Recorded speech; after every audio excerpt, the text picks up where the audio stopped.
Assalamu alaikum wa rahmatullahi wa barakatuh. Welcome to Ajmal Masroor Live. Alhamdulillah, we're talking about who speaks for Muslims in Britain. Who speaks on your behalf? Do you speak for yourself? Do other organizations speak for you? Do you have Muslim leaders that you think speak on your behalf? Do you have Muslim organizations that you think represent your interest in the right way? Who speaks on your behalf? It's $1 million question. And of course, we'll be discussing this with you. And if you want to join us in our conversation, please feel free. Call us anytime you like.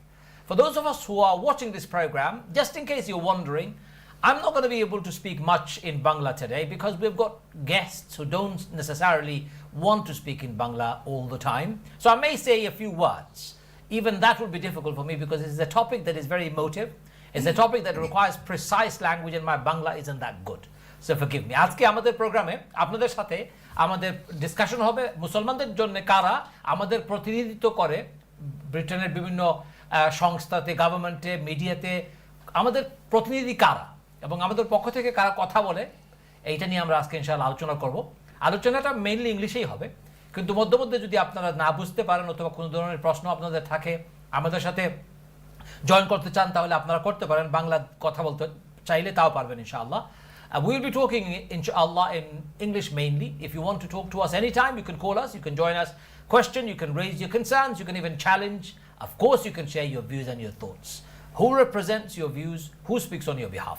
To discuss this, ladies and gentlemen, brothers and sisters, families and friends, we've been joined by three amazing guests, alhamdulillah, very eminent from our community. First is our dear brother Masroor Ahmad, who was the former Assistant Secretary General of the MCB. Assalamu alaikum. Alaikum salam, Brother Masroor. How are you? Alhamdulillah. Nice to see you. I've known Brother Masroor for as long as my memory can go, I think. Probably about 35, at least 35 years. I haven't given our age away, but don't worry. Yeah, I was about to say that. That means that both of you are old enough. To be 35? No. Thank you, Sheikh. You've known him for 35 years, okay, so definitely it means that journey started when you were maybe 20. Now with simple calculation, this means that both of you are like 50 plus. Now, I wouldn't want to discuss what is our age. Our discussion is who speaks for the Muslims. Yeah. And you've already heard this the is voice. part of it. You've already heard our Sheikh's voice. He is none other than Sheikh Haytham Al-Haddad. Assalamu alaikum. Wa alaikum salam wa He has a very quirky sense of humor. He will throw curveballs at you every now and again. You don't know whether it is serious or whether it's a joke, but you will have to catch, inshallah. If you miss it, it's your fault. And we have also been joined by our dear Sheikh Shafir Rahman. He's online. He's director of Jibreel Institute. Assalamu alaikum wa rahmatullahi wa barakatuh. Alaikum salam wa rahmatullahi wa barakatuh. I've also known Brother Shafi for a long time. It's just that he has gone completely grey overnight, and I don't recognize that greyness so fast. May Allah bless you, and you're looking very distinguished. I was about to say extinguished, but that would be wrong word. Probably. Yeah. Same as you, but you are dyeing your hair. I am not dying at all, alhamdulillah. They're all alive, alhamdulillah. MashaAllah. Alhamdulillah. Okay, ladies and gentlemen, who speaks on our behalf? Let's start with the MCB's former Secretary General first, Assistant Secretary General. Brother Masroor, Muslim Council of Britain has been associated with, or at least by some people, thought that Islam was represented, Muslims were represented by the Muslim Council of Britain. Is that true?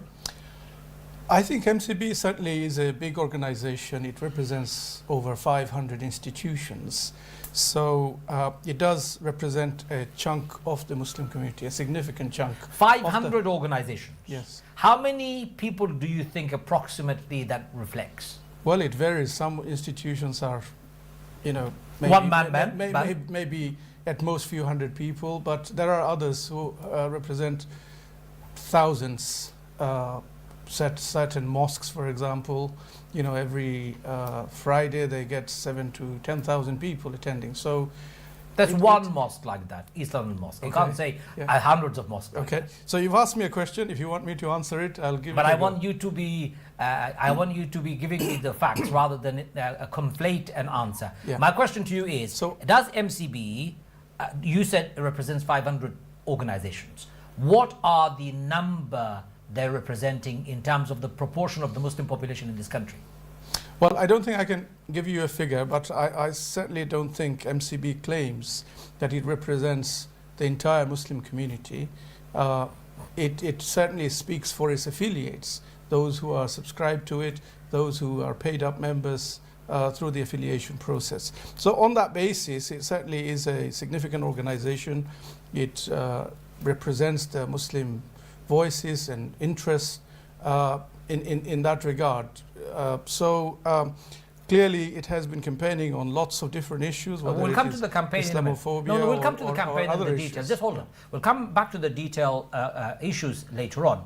I've done a bit of a calculation here. I don't think MCB has 500 organizations. I think it's got a lot less. But if I'm generous with MCB, Muslim Council of Britain, and say 500 organizations is the number that they have, if each of those organizations were to be pulled together, I wouldn't say MCB would be representing any more than 500,000 people, 500,000 people across the country. Approximately. May I interfere? Well, in a minute, inshallah. Come, no, 1 no, second. because this is a So discussion. I'll come to you, inshallah. No Just let me set the scene first. Okay. That probably would be about 15% of the Muslim population in the UK. So if MCB represents about 15%, which is an amazing number, because even the Labour Party can't represent a size like that, considering how big and institutionally established it is. So I think people need to know that MCB doesn't claim that, but it has got a huge presence in this country. Over to you, Sheikh Haytham Al-Haddad. Who speaks for the Muslim community in this country? Obviously, you don't have an organization that represents. You have an organization that works, mashallah. It does a lot of grassroots work. It does provide the spiritual guidance. You do lots of alhamdulillah. Yeah. Who speaks on our behalf? Yeah, see, first of all, we need to understand what is the aim behind the question. So what is your aim behind Aim the is question? to know who speaks on our behalf. Yeah, why? Because we need to know who does and who doesn't. Yeah, Because every Muhammad, Ahmad and Fatima was invited on television with a label underneath their name, suddenly becomes a representative of, in quote unquote, the Muslim community. Though they may not be doing that themselves, but that's what is perceived by No, people. not really. But Ajmal. who do you think speaks on our behalf? See, you can, okay, let us analyze this question. Okay. Okay, let us analyze this question. And we can say simply, well, there are Shari'i matters related to Islam, okay, from a Sharia perspective, and there are some political issues. Okay. Yeah, in order to have a fruitful discussion. Now, regarding Shari'i matters, we can again break it down into two types. There are matters that have been discussed by the Muslim Ummah since day one of Islam. For example, yeah, that the riba is haram, lying is haram, looking after your parents is wajib, praying 5 times prayer, But Sheikh, and so on. I'm not talking about that. So that's why let us break it down. No, Shari'i matter that are Okay. agreed upon, fiqh matter that are debated and discussed within the scholarship. That's not what we're talking about. Yeah. In this country, Okay, I'm coming. So, but let us break it down. Okay, otherwise there will be confusion. So, matters that have been agreed upon, no one can claim that he represents Muslims because that's it. They are fixed and known for everyone. Maybe some odd people might have their views, but no one will listen to them because the matter has been established. For example, if someone says, I am the biggest scholar in the world and you don't need to pray 5 times a day, just pray 4 times a day, no one will listen to him, even if he was elected as the representative or as the Pope of Muslims. Agree? you haven't answered my question. Who speaks on our behalf? So, okay, we'll come to that. Now, You don't have to hold that because I still need to go to Shafiq Rahman. Okay, let us set the scene. So now the matters that are Shar'i matters that scholars have disagree over them. You don't need to have a single representation on those matters. Okay, so hold on. Okay. Pause for Let a us second. talk. Pause for a second. Yep. So we understand that. I don't want to keep, just stay there for a second, Sheikh. Sheikh Shafiq Rahman is also waiting online, and he is, of course, the director of Jibril Institute, but he's also associated with a very big organization, the East London Mosque, the LMC, London Muslim Centre. I know he's not representing them today, but he's associated with the mosque, and he's, I think, one of the trustees of the mosque, if I'm not wrong. You have a massive presence. Shafiq Rahman, who represents and who speaks on our behalf? Sheikh Haytham Al-Haddad has beautifully separated the conversation by saying On the scholarship issues, there are designated people who would represent us for sure because they're qualified or they happen to have a following. But on generic issues, if you were to focus on who do you think represents our views and who speaks on our behalf? I don't think there's any one person or one organization that speaks on behalf of the whole Muslim community. It depends on what you're talking about. It depends on which media is interviewing who. The brothers mentioned before, Muslim Council of Britain is no doubt one of the largest representative bodies, but even they don't claim to speak on behalf of all Muslims. So I think there's multiple organizations, multiple voices. Sometimes it may be the East London Mosque for particular issues. Sometimes it may be the MCB. It may be the BBSI, the British Board of Scholars and Imams. It may be other organizations. So I don't think there is one single body or one single... And do you think that's a good thing? We don't have a single body of people representing the interest of one single unifying faith called Islam? Me personally, I think it's an okay thing because it needs to be organic. You know, what are the pros and cons of having one figure speaking on behalf of few million Muslims or one body? There are pros and cons to that, right? It's a long discussion. Depends which way you want to go. So politically, let's speak about politics. Let's move on. So obviously, we've set the scene. Politically speaking, the Labour Party has a Muslim forum. Conservative Party has a Muslim forum. The Lib Dems have a Muslim forum. Every party has tried its best to create a sub-forum to facilitate Muslims in order for them to not be blamed later on by others that these organizations, these political parties don't have Muslim voices. They have tried their best. So can you say one of those parties and their representatives would sufficiently represent Muslim interest? No, I don't think they do because by their very nature, they are either selected and appointed within the party, right? So they play a certain function and a certain role. So if it's Labour Friends of Muslims or the Labour Muslim Forum, it most likely be members, councillors or MPs from that party. And they'll have a very specific remit. Some of the Muslims there, they will represent maybe their constituents. I think that's a very good point, actually, and I want to bring Sheikh Haytham into this. So specific interest groups would represent its specific interest. Therefore, is it a problem for the Muslims and our unity that we don't have one single body representing all of us? Yeah, well, see, this can be seen as a positive phenomenon, to be honest with you, because of number of things. If there is a hostile environment around us, that does not allow our leaders to speak whatever they want, to represent themselves, to represent the Muslim community, then that might be a good thing that we do not have a single character that once it is assassinated, then we do not have a replacement for it. You mean metaphorically assassinated? Metaphorically. We don't want to be character assassination. Yes. Okay. So I'll give you just a simple example. So Iqbal Sakrani. He was definitely one of the... remember, Iqbal Sakrani is not here. Okay. I'm not... Okay, yes. So positive only, please. Okay. So when he spoke about his views, and he says this is the Islamic views regarding homosexuality, 20 years ago, he was badly attacked. And as if he was not given a space anymore. So that's why we don't feel confident enough to say that we represent the Muslim community, and maybe, subhanAllah, it is organic that there is no single representation, and that can be because of the issue of credibility you're talking about. Credibility, the hostile environment, the hostile media outlets, some hostile politicians who might attack Muslims if they speak honestly about what they represent, what they stand for. Okay. For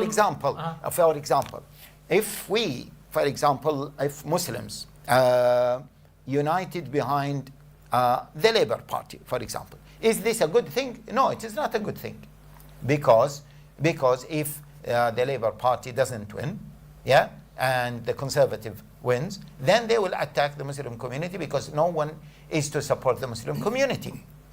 Same thing with other things. Okay. So it is really an organic and a positive phenomena that we do not have single representation. Thank you. That's very clear. Over to you, Brother Masroor. The same question to you, but slightly turned on its head.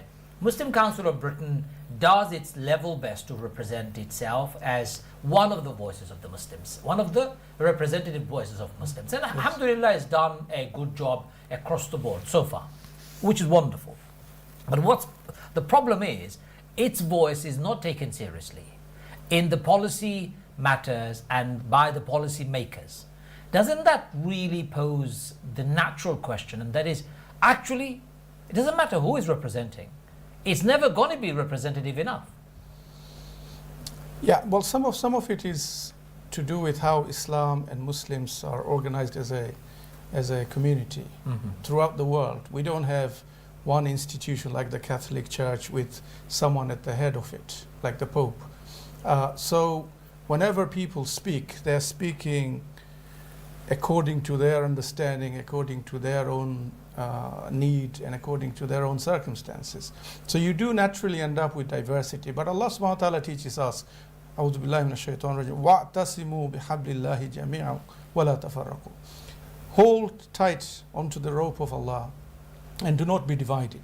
So there is certainly encouragement, and Allah is telling us to unite, to work as a united force. But that doesn't mean that we all have to speak with one voice without recognizing some diversity within us. But how far do you go? An example, where Sheikh Haytham al-Haddad earlier on mentioned, somebody speaks on behalf of Muslims. One group would turn around and say he or she doesn't represent me. Yeah. Another group will pick up the phone and complain to Ofcom. Another group will pick up and speak to the Prime Minister if they have access, that these Muslims should be excluded and banned from any public offices. Yeah. Who speaks on behalf of Muslims? That's an age-old question, and that's a question that has caused us as Muslim community to remain at the periphery when it comes to engagement. Yes, and that's why you do need representative bodies who will represent the common interest of the Muslim community. But at the same time, I think the Islamic angle on this, and the Sheikh Haytham will correct me if I'm wrong, each one of us, we are representatives of Islam. Yep. Allah has, no, hold on. yeah. That's a very cliched statement. Forgive me for saying that. That is given. I want to go beyond that. Brother We Ajmal. need, Brother Shafir, go ahead. I was going to say, I would like to critique that question. Please, For me, go for it. me, it's a very kind of neo-colonial type of question. Who speaks on behalf of the Muslims, right? Why is it a new colonial question? Yeah, If I want to I'll explain. engage the Muslims, who do I go Yeah. to?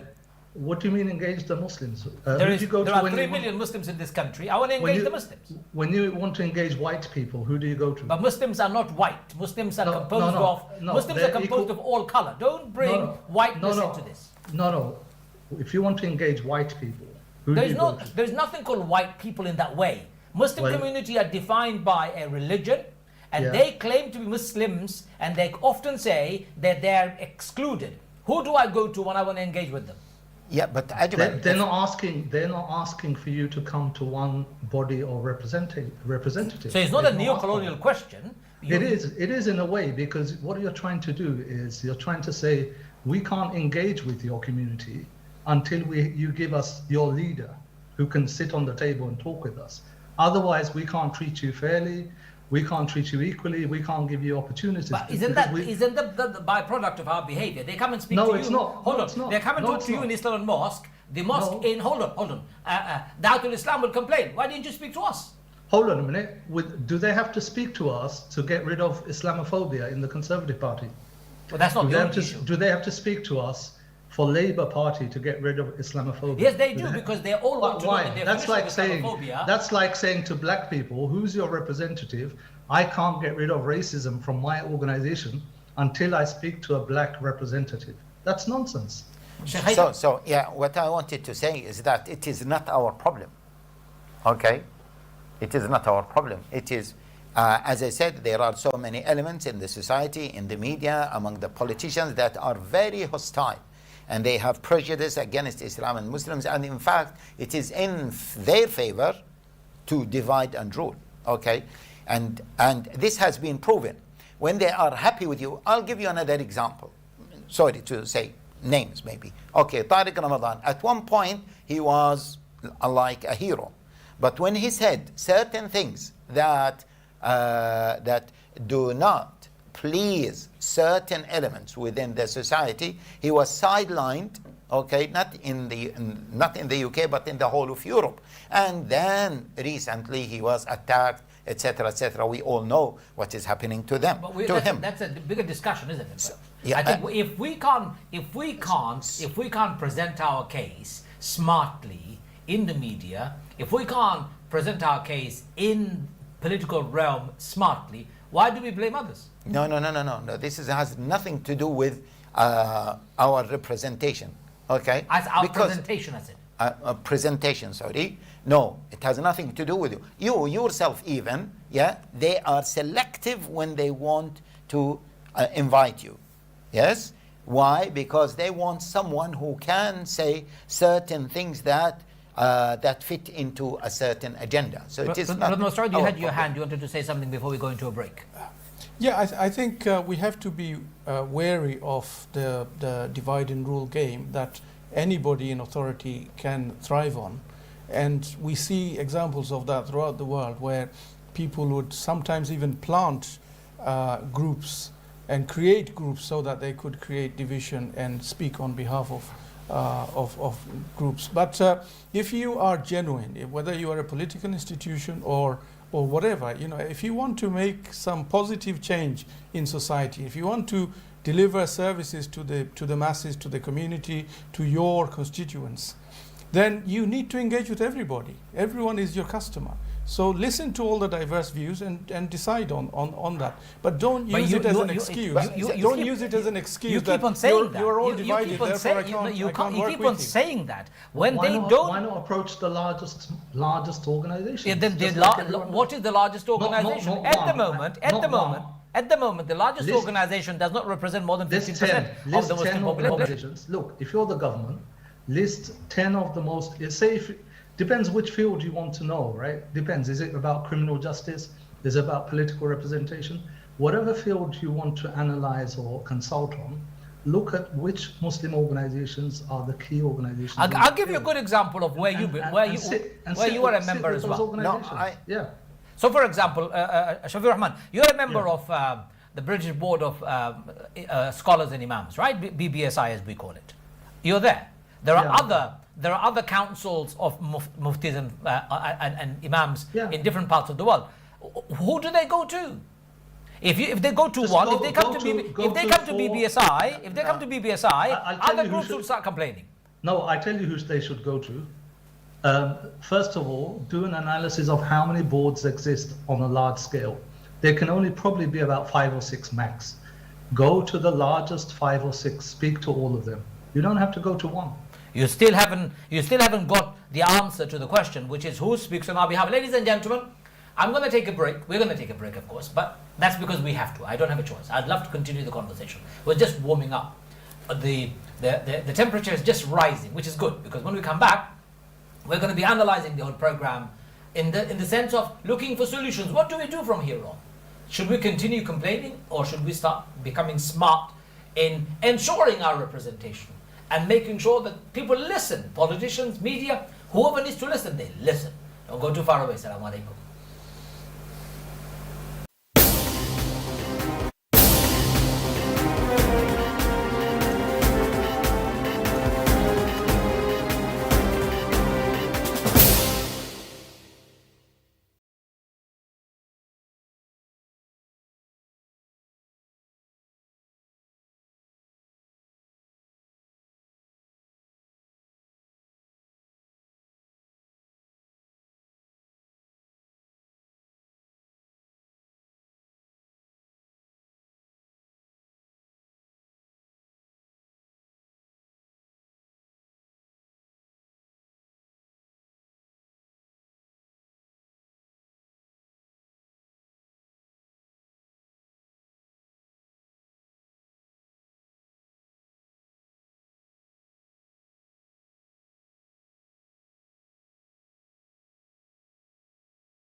if you remember, we went to... Assalamu alaikum wa rahmatullahi wa barakatuh, brothers and sisters. Ladies and gentlemen, welcome to our program. Who speaks on our behalf? Who speaks on behalf of the Muslims? And now let's break it down like Sheikh Haytham wanted us to break it down. Who speaks on your behalf when it comes to Islam? It encompasses everything, especially the media. And when the media is asking, they will be asking questions about religion, about your culture, about your practices, about your family, about your life, about your opinions on education, about politics. For example, right now, there is a by-election going on, and it is determining whether Labour Party will still keep its leader at its helm, the current leader.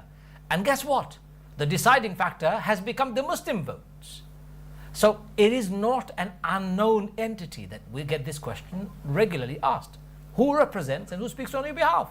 If now somebody was to say, the Muslim community in Batley came together and voted for a candidate who was sympathetic to Muslims, that would be a Muslim voter power. But did they have a leader who led them in their campaign? Or was it an organic process where people came together and wanted to bring about a change? So different types of leadership, yes, but what about representation? Who speaks on our behalf? That's the question we're asking. And are you satisfied with those who represent you today or have represented you for the last 10, 15 years, maybe last 2 years or 3 years, whatever number of years you've been following? Are you happy with the representation? Do you feel adequately represented? And another question, do you think those who sit in places of power, parliament, who are councillors in various councils, those who are broadcasters occupying powerful seats when it comes to discussions and debates on television and radio, those who are journalists who are writing their opinions on newspapers and magazines, do you think they reflect the Muslim views? Those questions we need to answer.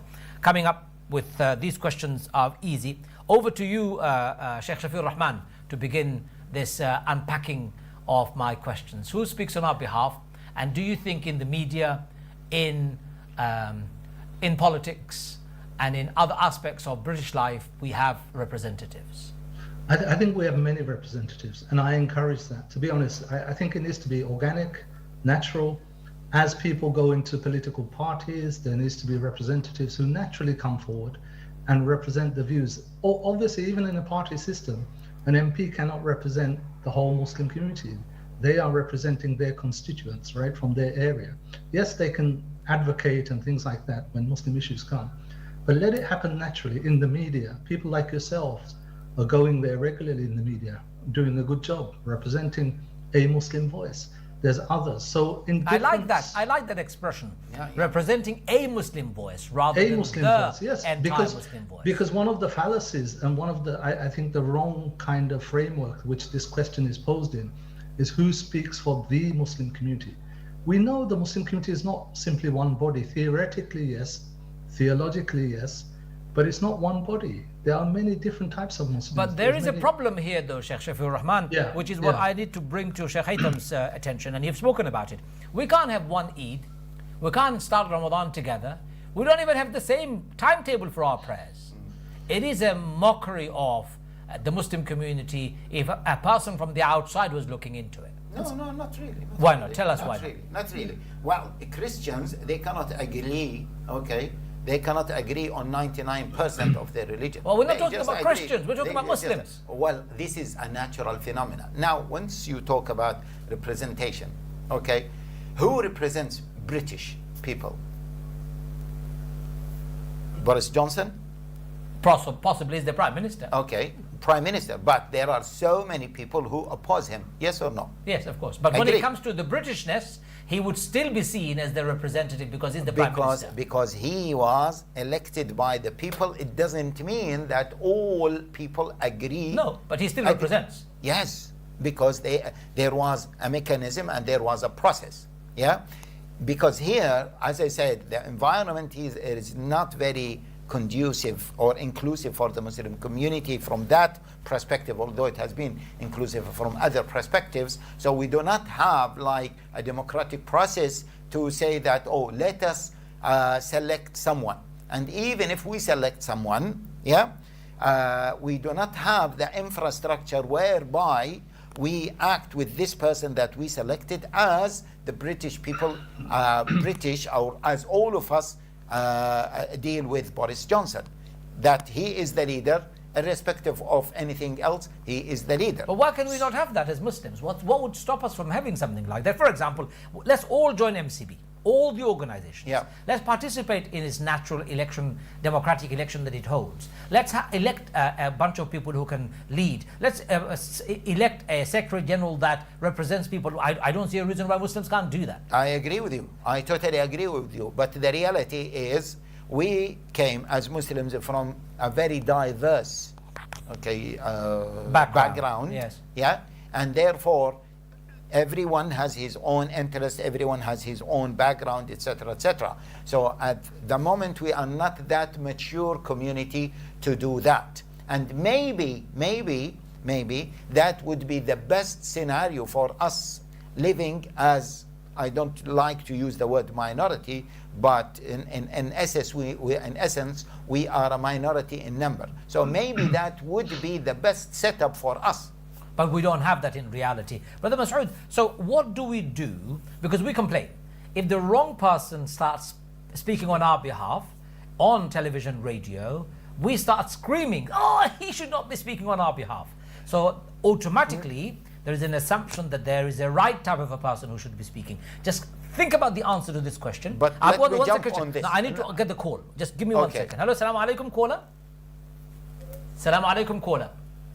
Hello, Assalamu alaikum. Hi. Alaikum salam wa rahmatullah. How are you doing, young man? I'm doing fine. You? Very good. Who speaks on your behalf as a Muslim? Yeah, listen, that's the thing. Because the Sheikh was, struggling with what he meant to, what I understand that he meant to say was that, your question is quite vague. You see, it's who speaks. We haven't represented anyone to speak on our behalf. MCB. They take that title, but at the end of the day, who would represent them? I mean, Muslims are so varied. But you would be the first one to complain if the wrong representative spoke on your behalf in the media or the politics. Yeah, You'd be the first one. Look, no, but hold on again. You're doing the same thing again. Because first of all, who could that be? I'm mainstream Muslim. Look, hold on. If they were criticizing Shia, then maybe one of the hierarchy should defend them. So it's not that simple. And I understand. I understand it's not simple, but yeah. I'm saying I know you. I've heard your voice before. I know you'd be the first one to call them all sorts of names because they don't represent the views of Muslims. I know you would. I would, but hold on a minute. Listen, when something happens, right? When was the last time? Look, there's 4 of you there, right? When was the last time they had any kind of Muslim? They would never have that sheikh on the BBC to represent a Muslim, knowing who and what he is. I mean, he mentioned it himself about homosexuality. That if you say something that they're not too happy with, they'll crucify you. Well, so you say that, but I don't necessarily agree with you wholeheartedly. I've been asked. I don't agree with you either. I have been asked that question on television and radio, and I've given blunt, clear answer. I've not been crucified. Well, then you're lucky, but this is the point. You see, that's where we have to start becoming smart. That's what I'm talking about. Well, it depends on who, how they phrase it. So that's my point. There are people who represent and those who don't represent. That's what you're agreeing. Yeah, I agree, and also. Thank you. You've come to the same point. Home, he mentioned, look who are representing that. He mentioned politicians. Could you say political Islam, or let's go political? Most of them are sellouts and coconuts. This is exactly my point. You're calling them sellouts and coconuts because they don't represent your views. So therefore, there is an assumption on your part that there is somebody who represents. Thank you for that call. I'm going to go to the next caller. Hello, assalamu alaikum, caller. Hello, assalamu alaikum. Wa alaikum salam. Who is calling and what would you like to say? I speak to Bengali. Any problem? Ji, hoka bangla, hoka hondam bala hori. আমার একটা প্রশ্ন কুরবানি সম্পর্কে প্রথমবার বলি ভাই না এখন কুরবানির ব্যাপারে আমরা প্রোগ্রাম করলাম না ভাই আজকে মাত্র আপনার পক্ষ থেকে মুসলমান হিসেবে ইদেশও আপনার প্রতিনিধি খেওয়াটা মাত্রাম কুরবানির ব্যাপারে ইনশাআল্লাহ অন্য প্রোগ্রামে কল করে মাতবানে থ্যাংক ইউ ভেরি মাচ আসসালামু আলাইকুম ওয়া রাহমাতুল্লাহি ওয়া বারাকাতুহু so brother Masud my point he would call them a sellout all sorts of names because they don't represent But at the same time, we're discussing in this room that nobody represents really. Go ahead. Okay, so within the Muslim community, Yes. as far as I'm concerned, based on my knowledge of the community, we have enough competent Muslims who can speak on behalf of vast sections of the community, but those people are not always approached. What the media sometimes tries to do, if you're talking about the media, is put somebody there and then they would find someone who is very much on the fringe, maybe representing an extremist view, and put them on the equal footing, and then give them continuously give them publicity, so they become some big shot in the community. But isn't it your chance and your responsibility to go on that program and actually make sure that person who is coming is discredited because you are able to present an intelligent response? So I mean, I certainly have taken part in a number of programs in terms of media, and I think people like yourself who do take part in media debates and discussions, we do challenge those views, and we have a responsibility to speak competently and confidently and represent the views that we believe are the mainstream. So there are people who you don't think should represent us. Yeah, but Ajmal, okay, the issue is not me coming to the media. The issue is media accepting me. Okay, so it is not. We are not blaming Muslims for not coming forward to represent Muslims. We are talking to the media outlets and some politicians who are selecting whom they want to talk to. Why they are selecting this? In order to fit into their agenda. Well, the current government said they would disengage with Muslim Council of Britain.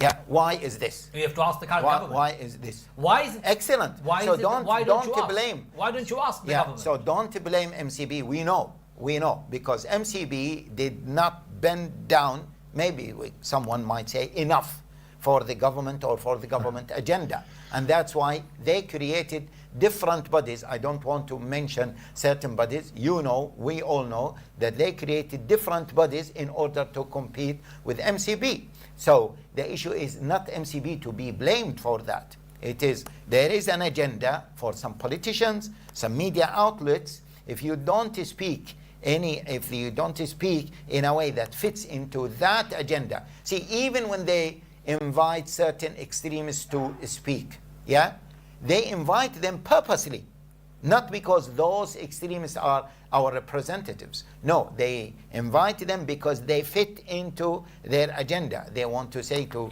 the wider society, look, this is how Muslims are behaving. I'm finding it very difficult to agree with you entirely, because we are going down the conspiracy theory. See, not because it's not a conspiracy out there to exclude the this is a reality. A reality. Okay, you know that this is a reality because you just mentioned MCB. Okay, it is a reality that MCB. Why haven't the Muslim community, the 3 million Muslims, risen up to say to the government, enough, stop this, speak to MCB because they speak on our behalf? That can be done. How? Okay, We haven't done it. I'll give you an example. Maybe not for MCB, because maybe the Muslim community has not yet matured enough about this particular point. I'll give you another example about Palestine. Okay. The Muslim community, I think one of the biggest marches that have been organized in the last few weeks, they all came out and they were asking the government to have a stance against the Israel or illegal occupation. Okay, so the Muslim community was representing itself, so they came all out. Yet, despite all of this, we see certain parties who are inviting some Muslims who are anti-Palestine, anti the entire Muslim community, as representatives for the Muslim community. Okay, hold on with that thought. Brother Shafir Rahman, I know you wanted to come in. I'm finding it difficult to accept this line of thinking, that there is a conspiracy on the part of the mainstream society to exclude the Muslims. Could it not be simply that Muslims have shot themselves on their own foot and only find that when they do go to such meetings or events or programs, they behave quite badly and therefore they're not invited ever again? I think that's just blaming the Muslim community for. We have to understand structural discrimination, inequalities. It abounds everywhere. Just recently, what did they say? the police, Metropolitan Police, is institutionally corrupt, right? It's just an example. I'm That's using. nothing to do with Muslims. I Don't totally bring agree. it in here when it's not nothing to do with Muslims. No, but if an institute such as the Metropolitan Police or the whole police force is institutionally corrupt, Yeah, it's corrupt, And, but that hold does on. not mean they're corrupt towards the Muslims. I'm not saying they are. I'm not saying they are. All I'm saying is large institutions and government parties, etc., are known to be institutionally discriminatory towards minorities. This is a fact of Britain. It's a fact in America. We all know this. So why are we blaming ourselves? Why are we simply always blaming ourselves? Yes, we have a role. I totally agree. There's a lot of naivety in our communities. We don't engage with local politics, local council, civic I'll give you an society. example. I'll give you an We don't example. engage. I live in Enfield. Yeah. We only have one Muslim councillor from the Asian community within the entire Enfield. And we have thousands of Asians who live there. So I asked, nobody's interested. So when we don't have interest from our people to take part in politics, when we don't have sufficient interest, not only interest, drive to get through the rank and file within the media to get to the top, how do we expect to be engaged with Masood? Well, I think we can be overcritical of ourselves, yes? There are people who are ambitious, who want to go in public services. And, you know, they are congratulated for doing their bit. But at the same time, you have to see the stage of the community. Like Sheikh Haitham said, you know, we are a relatively younger community, even though the first mosque was built back in 1889 in Woking. No, it but wasn't. that Wasn't. It was. No. Yeah, it was. 1887 in Liverpool, Abdul Kulia Mosque. Okay, first purpose-built mosque. Well, first mosque established in this country was Abdul Kulia Yes. Mosque. I know you have some personal interest Personally there. interested. It is an historically established. Why do you carry on? I love the Quilliam Mosque as well, and I Carry on. studied in Liverpool. And I will not let so you on. get away with this So, kind of. so 1889 is when Woking Mosque Was which established. was established. And since then, we now have some 2,000 mosques in the UK. We have Muslims in all sectors. We have to celebrate some of our contributions. For example, in the medical sector, there are some 10% of the doctors are Muslims. 40,000 or so people are part of the NHS. They're running the NHS in many different ways, keeping it going.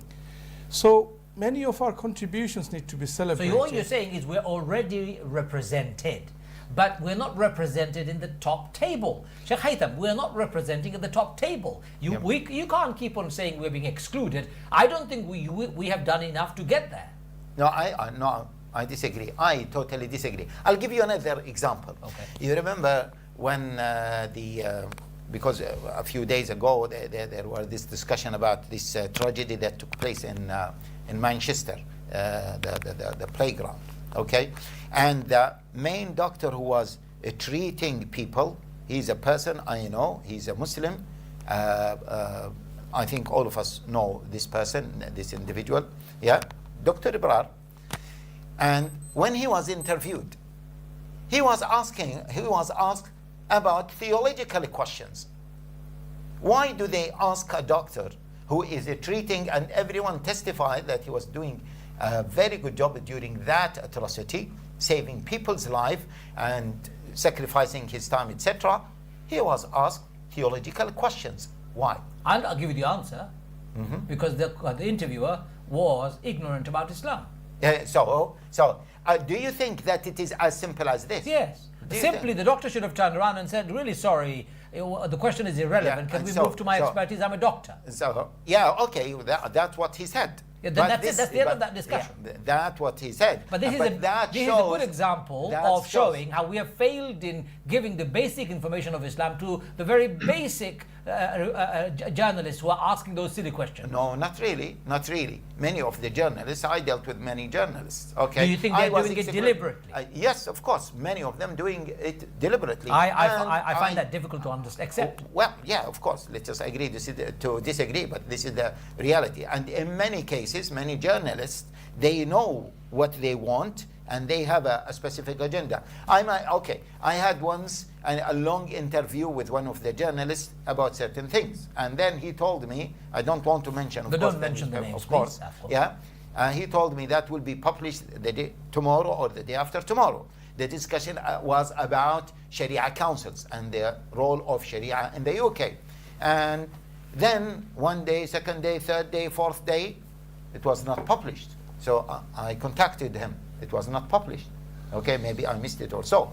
He said, actually, we went to the chief and editor, editor-in-chief. Yeah, and he said, there is nothing that is much interesting in that interview.